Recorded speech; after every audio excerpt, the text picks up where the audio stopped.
quero cada vez mais ser usado como ferramenta do Senhor. E que esse seja o desejo do coração de todos nós. Amém?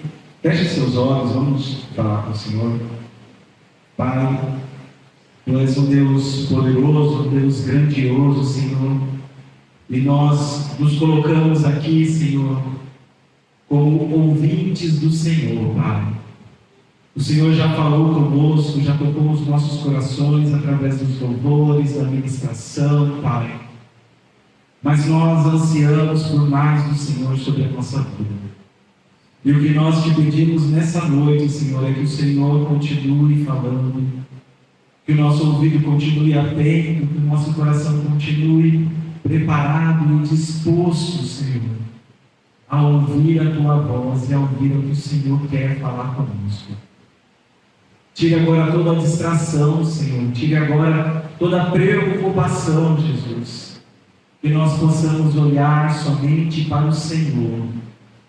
Que nós possamos olhar somente, Pai, para Ti. E compreender aquilo que o Senhor tem para nós. Em nome de Jesus. Amém. Amém. Se você pode, abre a sua Bíblia, a palavra do Senhor. No Evangelho de Marcos, capítulo 10, versículo 17. Marcos, capítulo 10, versículo 17.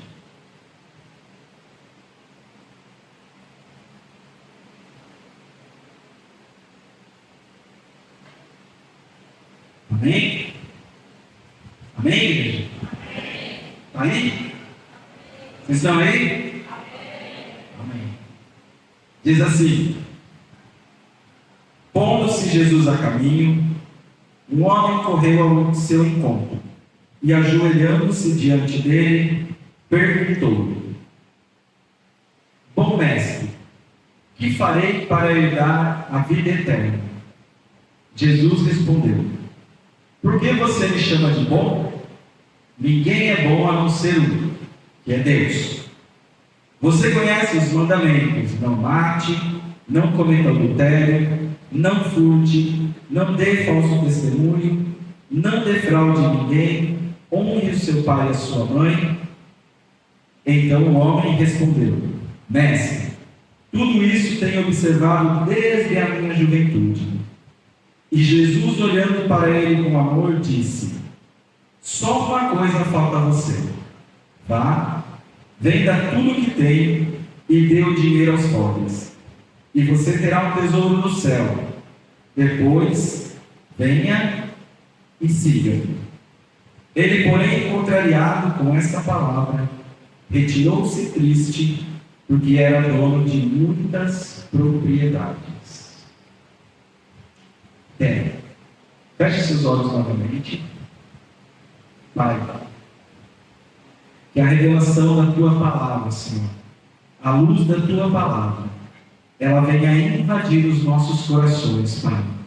Que em nome do Senhor Jesus, essa noite, Senhor, ela não seja uma noite simplesmente de ouvidos, mas que ela seja algo forte aos nossos corações, Jesus. Que a Tua palavra, Senhor, ela nos encontre de uma maneira sobrenatural, Senhor, gerando em nós conhecimento, sabedoria e entendimento, Senhor, da palavra do Senhor e de quem o Senhor é. Em nome de Jesus. Amém. Irmãos, amados, essa semana eu tive presente em um café. Assim como o pastor é convidado para o café, de vez em quando a gente também é convidado para o café, né?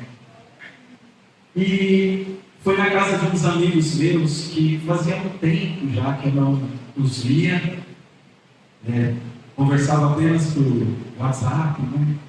Pelas redes sociais, e decidiram reunir o grupo de novo para a gente se reencontrar depois de muitos anos. Uma das pessoas se levantou lá e decidiu fazer esse reencontro. E eu fui, minha esposa foi, e foi algo assim muito legal. Foi muito gostoso o tempo que a gente passou lá. Nós conversamos sobre diversos assuntos, né? Falamos um pouco da nossa vida, do que Deus tem feito, né? As coisas que nós vivemos quando nesse tempo que nós nos encontramos. E aí, de repente, uma das pessoas que estava ali, ela fez uma pergunta assim para mim. Nossa, Matheus, faz quanto tempo que a gente se conhece, que a gente é amigo? E aí eu parei, pensei, né? Nossa, faz tanto tempo já, né? Olhei para o filho dessa pessoa, que já está com 17 anos, né? E eu conheço o casal antes deles engravidarem. E aí eu falei, olha, sem medo de errar, uns 20 anos que a gente se conhece. E aí ela falou, nossa, bastante tempo, né? 20 anos. E aí ela até saiu e contou para as pessoas, nossa, eu conheço o Matheus há 20 anos, olha quanto tempo já, né? E aí depois eu fiquei pensando, falei, nossa, eu conheci esse casal na igreja, através da igreja que a gente frequentava antes de aparecer aqui no Pastor Pedro. Então quer dizer que já faz mais de 20 anos que eu frequento uma igreja. Eu não sei se você já parou para pensar nisso, né, mas é tempo. É bastante tempo. Mais de 20 anos, né, que eu frequento uma igreja. E aí eu falei, né, pensei, refleti bastante sobre isso, e eu cheguei a algumas conclusões na minha vida. Né? Quantos altos e baixos nesses 20 anos ou mais de amizade nós já tivemos? Quantos encontros e desencontros nós já tivemos? E com Deus também refleti. Em mais de 20 anos, frequentando uma igreja e ouvindo a palavra de Deus, quantos altos e baixos eu já tive? E aí eu cheguei à conclusão de que foram muitos. Muitos. Houveram diversos momentos na caminhada que eu pensei em parar e desistir. Houveram vários momentos em que a minha fé ela foi testada, ela foi abalada, ela foi confrontada. Muitos momentos. Só que em nenhum deles, parando também para refletir, em nenhum deles eu parei, eu desisti. Em nenhum desses momentos da vida eu falei, não quero mais saber de Deus, eu vou sair fora.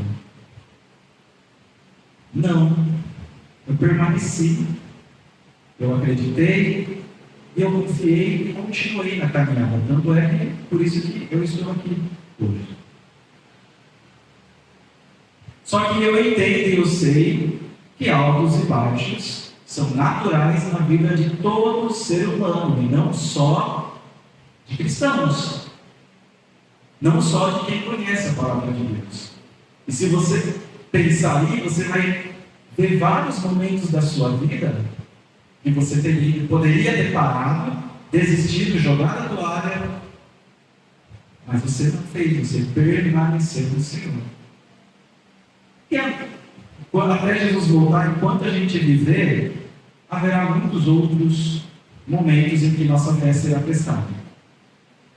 Mas o mais importante é permanecer em obediência ao Senhor.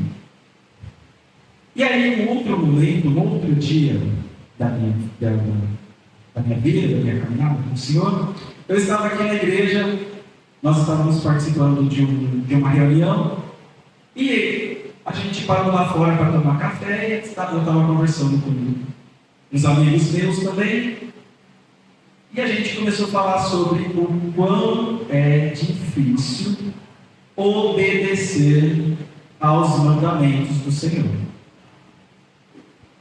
E talvez você fale assim, ai Matheus, mas você é cristão, como assim? Não é fácil, gente. Eu creio que tanto para mim quanto para você. Existem aqueles que a gente consegue tranquilamente, mas existem aqueles que exigem da gente uma dedicação maior para não cair em desobediência. E eles, juntamente comigo, falaram: não, é verdade. É difícil mesmo. Graças a Deus pelas misericórdias do Senhor e pela ação do Espírito Santo que nos permite andar em obediência. E que quando eu cair, me ajuda a levantar. E por que eu estou falando tudo isso? Porque esse encontro entre esse homem e Jesus Cristo, Jesus faz uma pergunta para ele. Jesus pergunta: você conhece os mandamentos? E aí Jesus cita alguns mandamentos ali. E qual é a resposta desse jovem? Conheço desde a minha juventude. Ou desde a minha infância também. Algumas traduções vão trazer. E Jesus cita alguns exemplos de mandamentos, de leis que precisam ser obedecidas. E ele diz que conhece. Só que quando Jesus traz um confronto para ele, dizendo para que ele demonstre a obediência, o que ele faz? Tchau. Vou embora. E aqui fica o primeiro questionamento que Deus trouxe ao meu coração para que a gente pudesse conversar hoje. Que é: você tem apreço, eu tenho apreço à correção? Vamos ler para a gente entender novamente. Versículo 18. Não, versículo 17. Perdão. Pondo-se Jesus a caminho, um homem correu ao seu encontro e, ajoelhando-se diante dele, perguntou-lhe: bom mestre, que farei para herdar a vida eterna? Jesus respondeu: por que você me chama de bom? Ninguém é bom a não ser um, que é Deus. Você conhece os mandamentos? Não mate, não cometa adultério, não furte, não dê falso testemunho, não defraude ninguém, honre seu pai e sua mãe. Então o homem respondeu: mestre, tudo isso eu tenho observado desde a minha juventude. Jesus, olhando para ele com amor, disse: só uma coisa falta a você. Vá, venda tudo o que tem, dê o dinheiro aos pobres e você terá um tesouro no céu. Depois venha e siga-me. Ele, porém, contrariado com esta palavra, retirou-se triste, porque era dono de muitas propriedades. Então, para a gente começar a nossa conversa, esse homem, ele queria encontrar o quê? Uma resposta para que ele tivesse salvação. Que é, como todos nós, quando a gente procura o Senhor, o que a gente quer? Encontrar salvação da nossa alma, salvação da nossa vida. Jesus questiona: você conhece os mandamentos? Ele diz: sim, conheço. E aí Jesus traz uma atitude que, no meu ver, era uma correção da resposta desse homem. Esse homem dizia conhecer os mandamentos. E Jesus fala para ele: então vá, vende tudo que você tem, doe aos pobres, me siga, porque eu tenho um tesouro maior a te oferecer. E o homem faz o quê? Vai embora. O que Jesus faz com isso? O que Jesus nos mostra com isso? Que não adianta eu conhecer todos os mandamentos do Senhor se eu não estou disposto a cumpri-los. Se eu não estou disposto a viver esses mandamentos. Se a gente lesse essa passagem lá em Mateus, Jesus acrescentaria ainda mais um mandamento nessa fala, que é o amor ao próximo. Só que ele não quis vender o que ele tinha, porque ele era dono de muitas propriedades. Então Jesus traz uma correção para esse homem. Jesus está ensinando ele, está falando assim: olha, você conhece, só que você não está disposto a fazer. Então adianta? Não. Não adianta.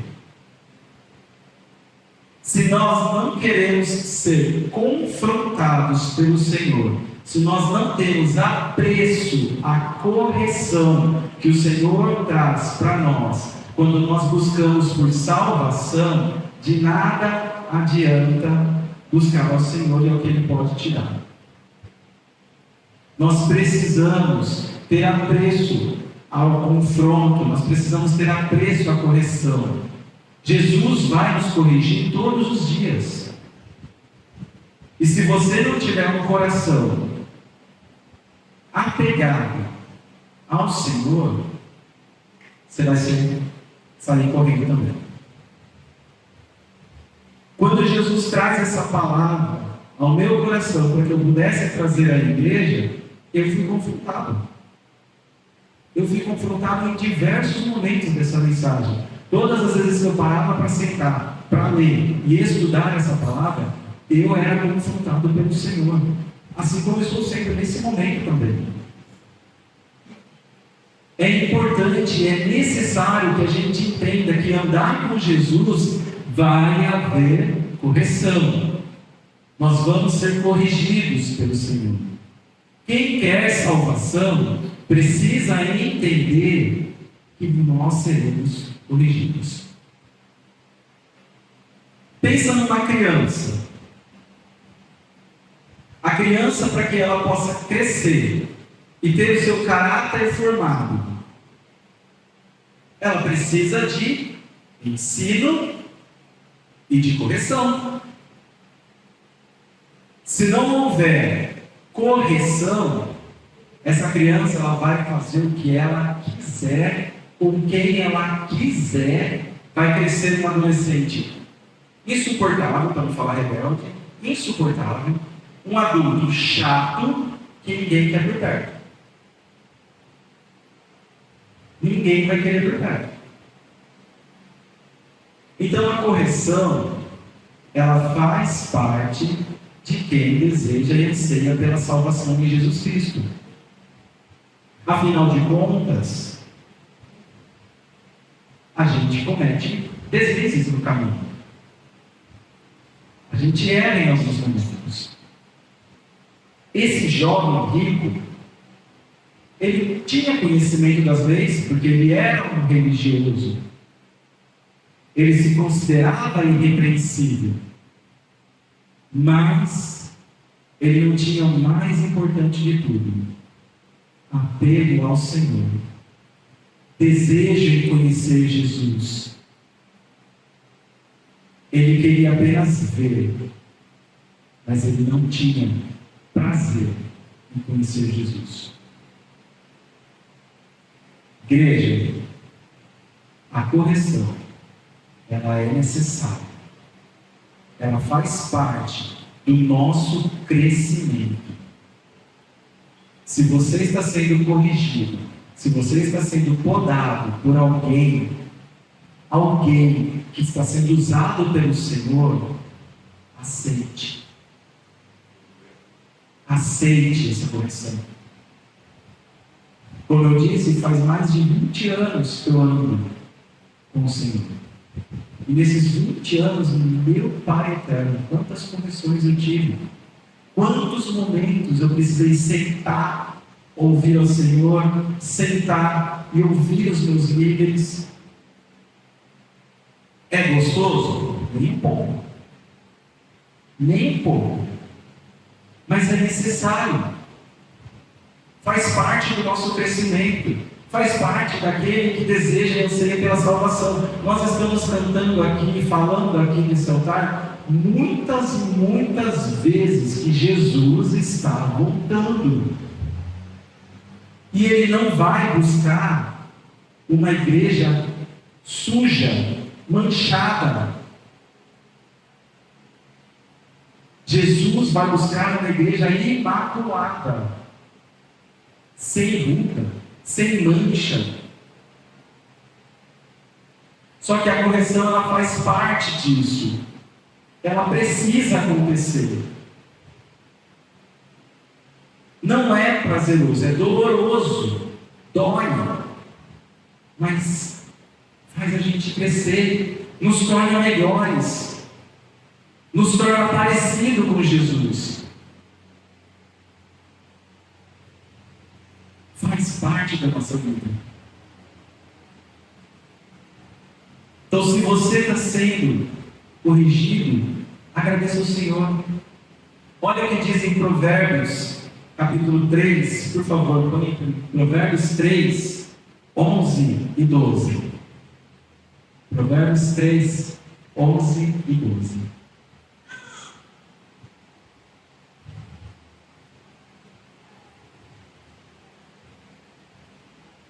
Meu filho, não rejeite a disciplina do Senhor, nem se aborreça com sua repreensão. 12. Porque o Senhor repreende a quem ama, assim como um pai repreende o filho a quem quer bem. Outro texto, Hebreus 12. Hebreus 12, versículo 4.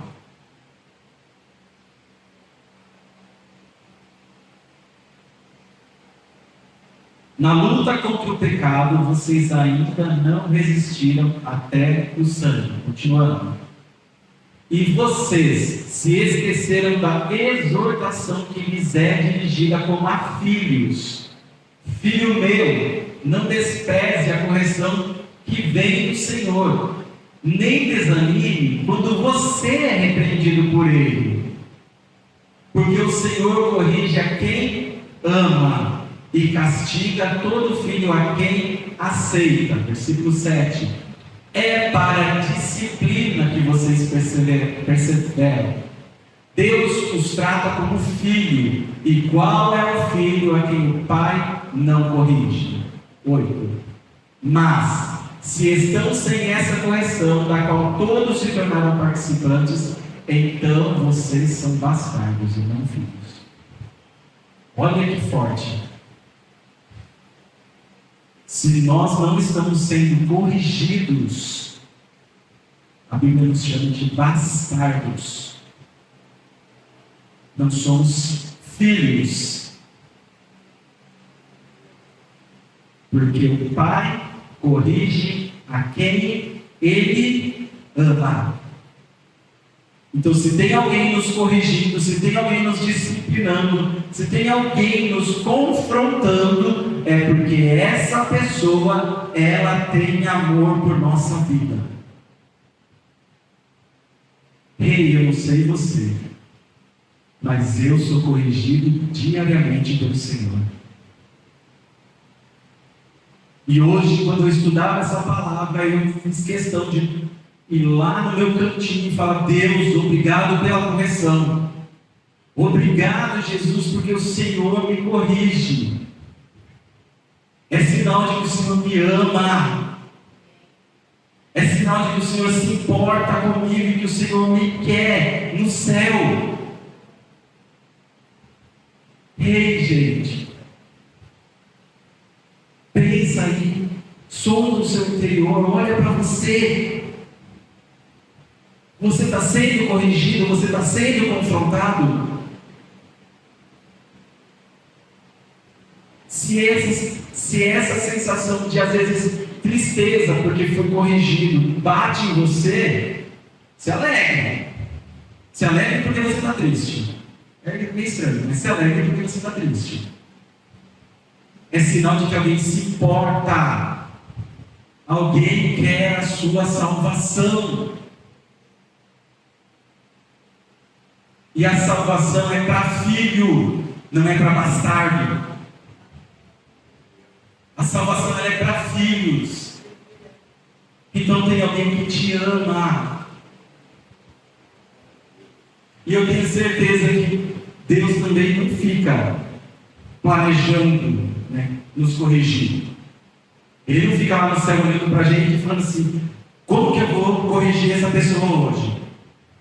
Como que eu vou fazer para chamar a atenção dessa pessoa hoje? Porque eu preciso brigar com alguém. Eu tenho certeza que não é assim. Eu tenho certeza que Deus ele olha e fala: muito bem, continua. Continua caminhando. Continua.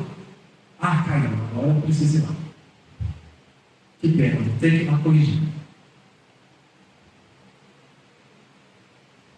Assim como um pai, uma mãe. Eu tenho certeza que vocês que são pai e mãe não ficam felizes quando precisam ir lá e dar uma correção no filho. Não fica planejando o que ele vai fazer hoje. Peraí, deixa eu observar. Deixa eu pegar a agenda dele para ver o que ele vai fazer hoje, eu preciso corrigir. Tenho certeza que não é assim. E não é legal, não é bom. Entristece o coração da mãe e do pai também ter que corrigir. E Deus é igual. Só que eles sabem que eles precisam fazer isso para que seus filhos cresçam em caráter. Para que seus filhos sejam bons seres humanos. Sejam pessoas irrepreensíveis no mundo, lá fora. E com Deus é igual. Então tenha alegria. Que nós possamos ficar felizes quando a gente olhar e falar: meu Deus, obrigado pela tua correção. Doeu, mas obrigado. Porque eu sei que o Senhor me ama. Na quinta-feira nós estávamos aqui sentados com os juniores. Nós estamos planejando o nosso trabalho de 2025.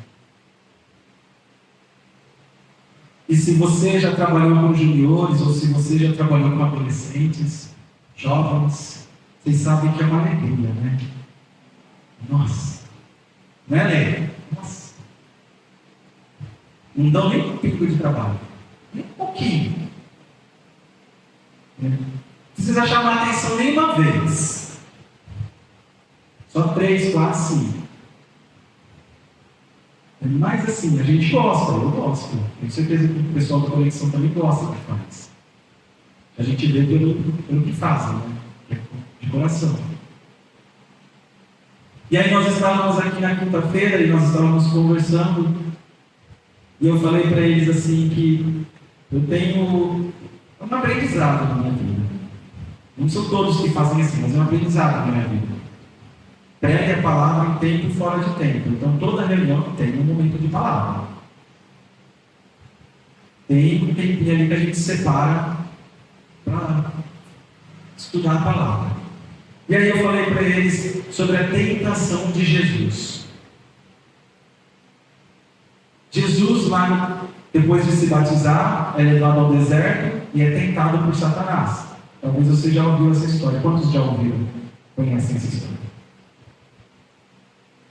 E aí, Satanás tenta com que Jesus fuja, saia do caminho, né? E Jesus, por todas as vezes, repreendeu Satanás através da palavra. E aí eu falei para os juniores assim, eu falei assim, hoje eu não vou querer saber, mas no próximo ponto que eu perguntar, eu quero saber. Quanto tempo você dedica à oração e à leitura da palavra? Ao seu tempo com Deus.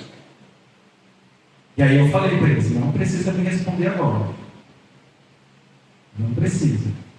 E se você não fizer o que ele está fazendo, você vai começar a fazer a partir de agora, porque no próximo eu vou querer saber. Mas quanto tempo você se dedica a isso? A leitura, a oração? Porque crente que não ora, tá certo, né? Discípulo de Cristo que não lê a Bíblia não tem como ser discípulo. É necessário, é importante. Porque as tentações, elas vão bater na nossa porta. Se Satanás foi tão cara de pau de tentar Jesus Cristo, que era filho de Deus, que é filho de Deus, Quem somos eu e você, alecrim dourado, para não ser tentado? Ele vai bater na nossa porta também. E eu falei para eles, então, vai doer, porque vocês vão ter que falar a verdade. Não é para mim que vocês estarão mentindo apenas. Vocês estarão mentindo também para Deus. Mas eu quero saber, você não precisa falar, eu oro 10 minutos, eu oro 5 minutos, eu oro 1 minuto, 2. Não, eu só quero saber se você está fazendo ou não. Porque se você não fizer, nós vamos sentar juntos e vamos conversar. Vamos procurar uma estratégia para que você tenha prazer nisso. Para que você ame fazer isso. E aí, juniores, né? Eles têm de 10 a 16 anos, eles já regalam os olhos, né? Meu Deus, tem alguém que vai ficar no meu pé. Vou ter que orar. Vou ter que ler a Bíblia. A Bíblia fica no meu pé. E vou, tá, gente? Os que já estavam antes sabem disso. Vou perguntar sim. E vocês também podem me cobrar. A igreja pode me cobrar disso também. Os pastores podem me cobrar disso também. Chega em mim e fala: e aí, Mateus, como foi sua semana com Deus? Quanto tempo você orou? Isso, gente, é moldar um ao outro, para que a gente possa crescer juntos, para que a gente alcance a salvação juntos. Que alegria chegar no céu e ver a igreja do tempo inteira lá no céu. Eu tenho certeza que vai ser uma alegria gigantesca. A gente vai estar lá louvando junto, a gente vai montar nosso grupinho de louvor da Novo Tempo e cantar. Vai ser lindo. Vai ser muito bom. E é por isso que a gente precisa moldar o outro. E é isso que eu tenho feito. Os juniores sabem disso, porque o ano passado eu já perguntava para eles. Escola cobrava. Aí para a escola? Não está? Como está as notas? Comportamento? E sabe por que eu faço isso, gente? Não é porque eu sou bom, não. Não é porque eu sou professor, não. É porque eu amo a vida deles. E eu quero crescimento. Eu quero que eles cresçam. Eu quero que daqui a alguns anos eles estejam aqui, fazendo o que eu estou fazendo hoje. Sendo usados pelo Senhor. Sendo ferramentas na mão do Senhor. E o maior de tudo, mais importante, eu quero que eles sejam salvos. É por isso que eu faço. É por isso que eu pego no pé mesmo. E permito que as pessoas peguem no meu pé também. Mas aí ficou a dúvida no ar, né? Jesus fala, ensina, que ele corrige aquele jovem que vai embora, não fala nada, e fica a dúvida no ar da pergunta dele. Então, como que eu posso herdar a vida eterna? Como que eu posso alcançar a salvação? Marcos 10, 23. Mesmo texto que a gente estava lendo, a gente só vai continuar. Marcos 10, 23.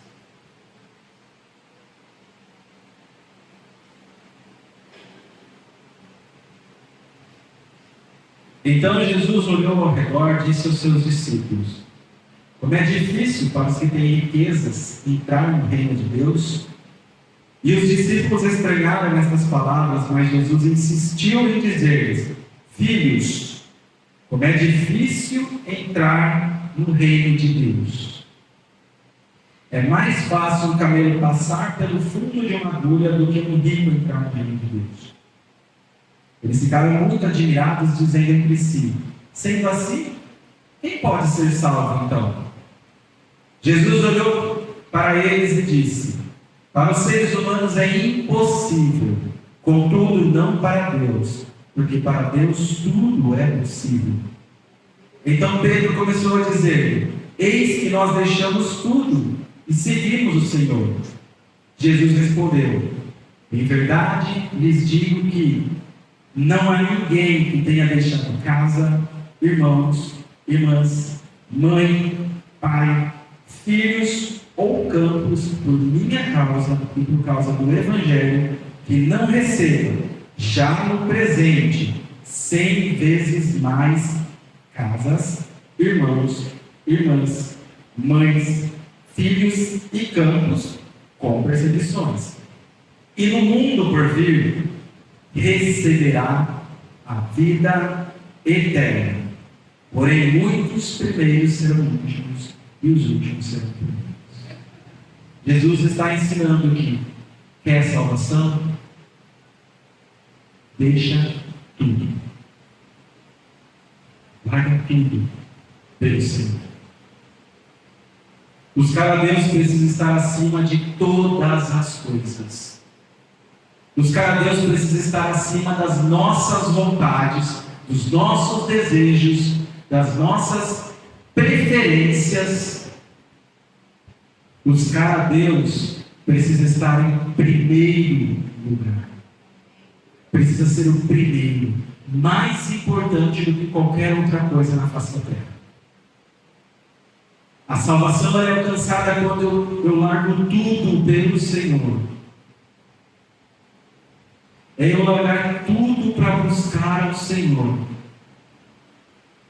Ainda que doa, é abandonar o meu eu para viver Jesus Cristo na minha vida. Ah, Mateus, então eu vou ter que a partir de agora sair daqui, sair da minha casa. Não, gente, não é isso. Não sei que você seja um missionário, mas você procura o pastor. Se você tem um chamado missionário. Mas gente, se entregar por inteiro ao Senhor. É permitir que Ele seja o tudo na sua vida. A gente acabou de cantar: eu quero me apaixonar outra vez. Eu quero me desesperar outra vez. A paixão é desesperadora. Quando a gente está apaixonado, a gente faz umas loucuras aqui. Depois você fala: meu Deus, por que eu fiz isso?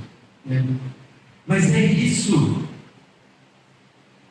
Quando a gente está apaixonado, a gente não pensa em mais nada.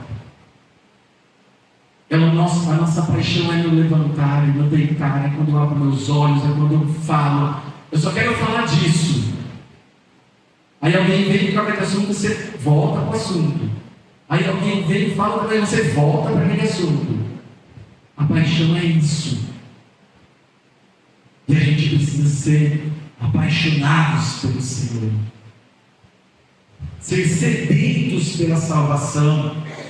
Sedentos pela volta de Cristo. Sedentos por Jesus. Ele precisa ser o primeiro quando eu levanto da cama. E Ele precisa ser o último pensamento do dia quando eu vou lá deitar para dormir. Ele precisa ser o Deus que está nos meus lábios. As palavras que estão na minha boca quando eu tenho a oportunidade de falar. Quando alguém dá deixa, você já fala: Jesus. Quando a pessoa te procura, você já fala: Jesus é a salvação, é Ele que é a vida eterna. Não é ser o chato do rolê, mas é não perder as oportunidades. É ser um apaixonado pelo Senhor. Nós temos aqui muitos casais. Muitos casais. Lembra lá do seu primeiro encontro com essa pessoa? Quando você se descobriu amando essa pessoa. Ai, que lindo que era, né? Só falava naquilo. Só falava na pessoa. Quando você acordava. Agora que eu não tinha celular na época, né? Mas Os que tinham celular, quando acordavam, já olhavam, deixa eu ver se ela mandou bom dia. Se ela não mandou, vai ser. Passava horas no celular. Não é, amor? Passávamos horas conversando. Os que são mais antigos, se precisava, viajava até, né? Pegava ônibus, ia longe encontrar com a pessoa. Ela gastava o telefone da mãe, do pai. Chegava a conta lá, mas quem que usou isso daqui? Para quem que você ligou que você gastou tanto assim? É isso que Jesus procura. Voltar ao primeiro amor é isso. O pastor nos ensinou aqui que o primeiro amor não é só aquele gásinho do começo, né? O primeiro amor é o desejo eterno pelo Senhor. É isso que a gente precisa. É disso. Salvação ela é encontrada quando nós abandonamos o tudo, o nosso eu, as minhas vontades, os meus desejos, os meus prazeres, para viver o Senhor Jesus na nossa vida. Amém, igreja? Eu não sei como que você chegou aqui hoje. Como que está o seu amor ao Senhor? Como que está o seu coração pelo Senhor? Mas eu sei que você pode sair daqui ainda mais apaixonado por esse Deus. Ainda mais desejoso por esse Deus. Eu quero que você se coloque de pé. Gostaria que a gente orasse nesse momento.